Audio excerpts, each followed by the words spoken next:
Please like and subscribe the channel. नमस्कार, कुकू तेमूमध्ये आपणा सर्वांचं मनापासून स्वागत.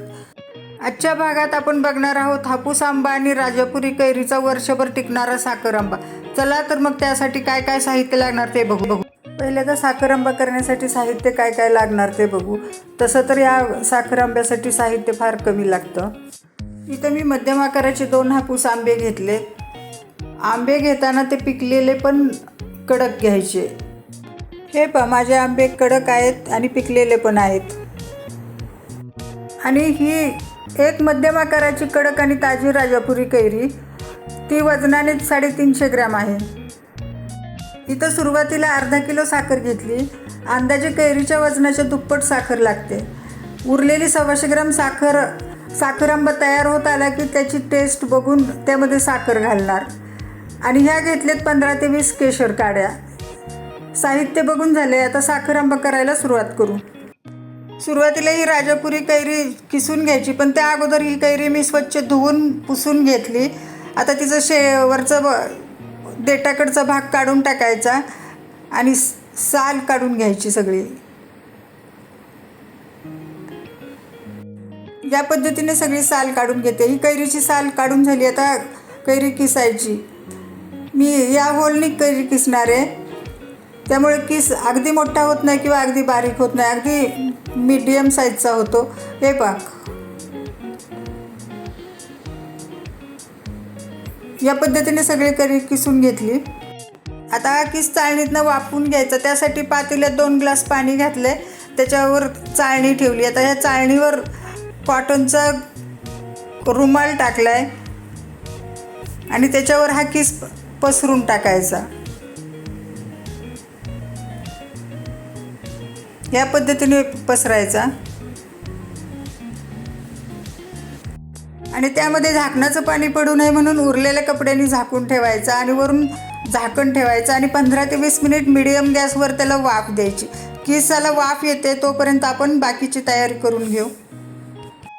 साखर आंबा शिजवण्यासाठी हा पसरट आणि जाडबुडाचा स्टीलचा कुकर घेतला आहे. त्यामध्ये आपण काढलेली साखर घालायची, केशर घालायचं आणि ते सगळं एकत्र करून थोड्या वेळासाठी हा कुकर बाजूला ठेवून द्यायचा. आता ह्या हापूस आंब्याच्या फोडी करून घ्यायच्या.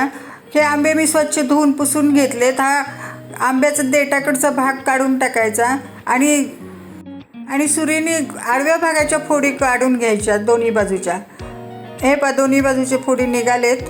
आता ही फोड अशा सुरीने उभे काप मारायचे, आडवे काप मारायचे आणि त्याच्या चौकोनी फोडी करायच्या. हे असे आणि सुरीने सालीपासून हे तुकडे वेगळे करायचे अलगद असे.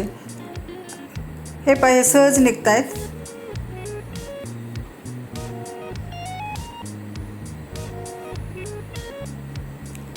हे पहा, हे आपल्याला हवे तसे आपण तुकडे करून घेतले. जास्त मोठे नाही किंवा जास्त लहान नाहीत. आता दुसऱ्या पद्धतीने आंब्याच्या फोडी कशा करायच्या ते बघू. हे देठाकडचा भाग काढला आहे आणि थोडीशी साल मोकळी करून घेतली आणि आता हाताने साल काढायची. ही सगळ्या आंब्याची साल काढून घ्यायची.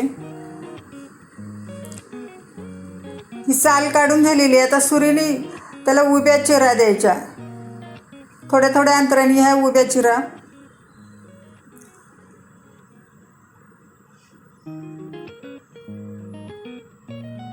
ह्या उभ्या चिरा देऊन झाले तर आता आडव्या चिरा मारायच्या, त्यामुळे चौकोनी भाग बरोबर होतात.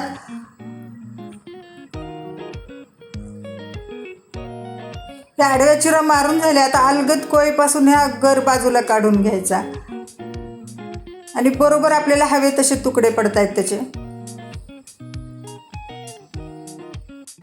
याच पद्धतीने उरलेल्या आंब्याच्या फोडी काढून घेते. आता ह्या दोन्ही आंब्याचे तुकडे तयार आहेत. दोन्ही आंब्याचे वेगवेगळ्या पद्धतीने तुकडे करून दाखवले. तुम्हाला जी कोणती सोयीची वाटेल त्याने तुम्ही करू शकता. 15 ते 20 मिनिट झालं. किस आपला चांगला वाफवलेला आहे. पहिला पांढरा होता, आता त्याचा रंग पिवळसर झाला आहे.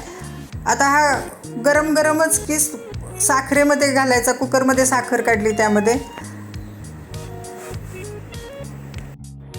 आता त्याच पातेल्यात परत थोडं पाणी ठेवून चाळणी ठेवून त्यावर रुमाल ठेवून ह्या हापूस आंब्याच्या फोडी वाफवून घ्यायच्या. ह्या फोडी पण अशा पसरून घालायच्या आणि त्यांना झाकून ठेवायचं. हे उरलेल्या कापडाने झाकून ठेवायचं आणि त्याच्यावर झाकणी ठेवायची आणि ते पण मीडियम गॅसवर 15 ते 20 मिनिट वाफवून घ्यायच्या. हे 15 ते 20 मिनिट झाले, फोडी वाफवल्यात. आता हे काढायच्या. हे पत्ता चांगली वाफ आलेली. आता ह्या फोडी पण आपण साखर काढली तर कुकरमध्ये घालायच्या आणि चमच्याने हे चांगलं मिक्स करून घ्यायचं आणि गॅसवर ठेवून साखर हलवून घ्यायची. गॅस मिडियमच ठेवायचा, सारखं हलवत राहायचं. साखर हळूहळू विरघळली जाते. हे पाहता, हे सगळं मिश्रण पातळ झाले. साखर सगळी विरघळली. आता गॅस लहान मोठा करत सारखं हलवत राहायचं आणि हे फोडी शिजवून घ्यायच्या. हे जसं शिजत जाईल तसं त्याला चिकटपणा येईल.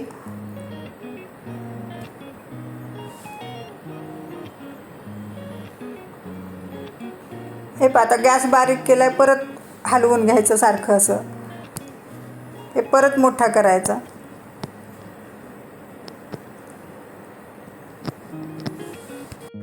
पाच मिनिट झाले, मिश्रण शिजतंय. आता ते थोडंसं टेस्ट करून बघायचं आंबट लागतंय का काय. तर हे थोडंसं आंबट लागतंय. हे आपण काढलेली उरलेली साखर ती पण घालायची त्यामध्ये आणि ती हलवून घ्यायची. ती विरघळेपर्यंत गॅस बारीकच ठेवायचा. नंतर घातलेली साखर विरघळली. मिश्रण थोडं पातळ झालेलं दिसतंय. ते सारखं हलवत राहायचं. 3-4 मिनिटं झालेत. आता साखर आंबा तयार झाला का ते बघू. त्याच्यातला रस थोडासा डिशमध्ये काढला आहे. तो थंड झाला की चेक करायचा. तो चिकट लागला पाहिजे. हा थोडा कमी लागतोय. अजून 3-4 मिनिटं होऊ द्यायचं. गॅस आपला बारीकच आहे.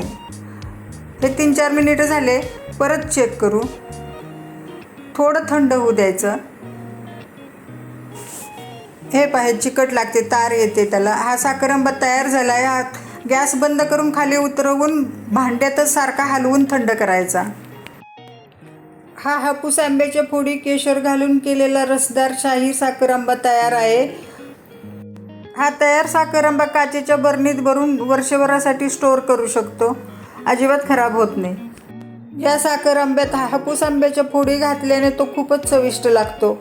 हा साखर आंबा पोळीबरोबर खाऊ शकतो, ब्रेडवर टोस्टवर लावून खाऊ शकतो, टिफिनमध्ये घेऊन जाऊ शकतो आणि सगळ्यात महत्त्वाचं म्हणजे घरात भाजी नसेल तेव्हा भाजीऐवजी पोळीबरोबर खाऊ शकतो.